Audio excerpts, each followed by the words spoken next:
My name is Corey Hilliard, and I am riding a Feline bicycles made by myself a couple months ago. I welded the frame, cut the tubes, put it all together, got it painted, put all the parts on it, and I'm using my bike that I made for myself to do the long course for the Huracan 14.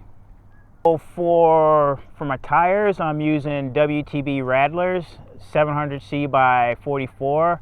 I find that they're pretty grippy in turns, and even though a lot of people are using mountain bike tires, I've ridden a bunch of track lacrosse, which is fixed gear off-road, enough times that I know that these have enough grip that it'll handle whatever, Mother Nature throws out. I know there's some sandy bits, but as long as you got the legs to push the wheels, the grip will push the bike forward.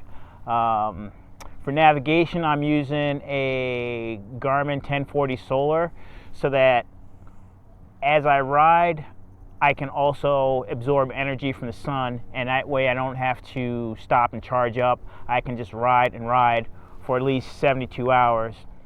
And not really necessary because the bike itself is set up as a fixed gear, which is kind of an unheard of phenomena because according to Carlos, the organizer, no one, not even himself, has completed the full long distance course with a fixed gear. I've done a lot of events, gravel events and long distance rides with a fixed gear, so just being out here on the fixed gear doesn't seem like a challenge. My challenge has nothing to do with the event. It has to do with the fact that I probably should have booked my airline ticket back to New York on Wednesday instead of Tuesday, because when I finish this event, I'll need to take a nap immediately, get some sleep, and then wake up and then ride back to Orlando, which is like 100 miles, because anybody that I could potentially commute with is still going to be out on the course because everybody's going to be taking like 3-4 days. I'm going to knock this out in a day and a half because I got to sleep, get up, and then punch out another 100 miles. With that in mind, my frame bag and my fork bags have my nutrition in it. They have little protein packs, little gel packs with sugar. On the other side, I've got meat sticks and then regular bars. So this side is like one of each of these every hour, and this side I'll alternate one of each of these every other hour.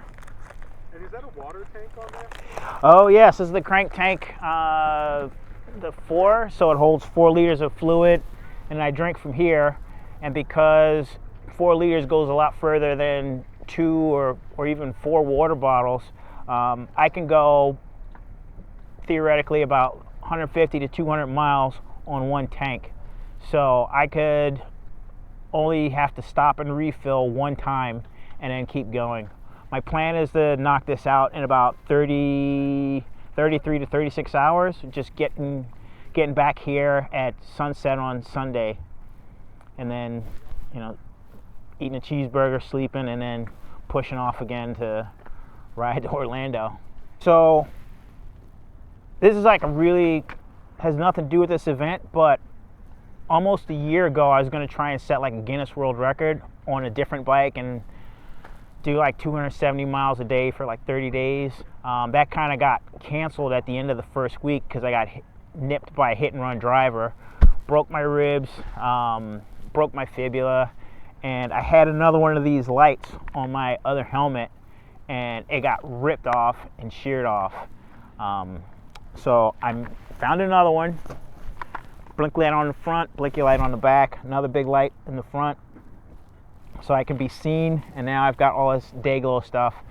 So right now, doing off-road events where I'm safe from motor vehicle traffic is the direction I want to go with my riding, because it's a lot safer, and I don't want to break any more bones or deal with morphine and hospital bills and all that kind of stuff. Just want to ride my bike and have fun.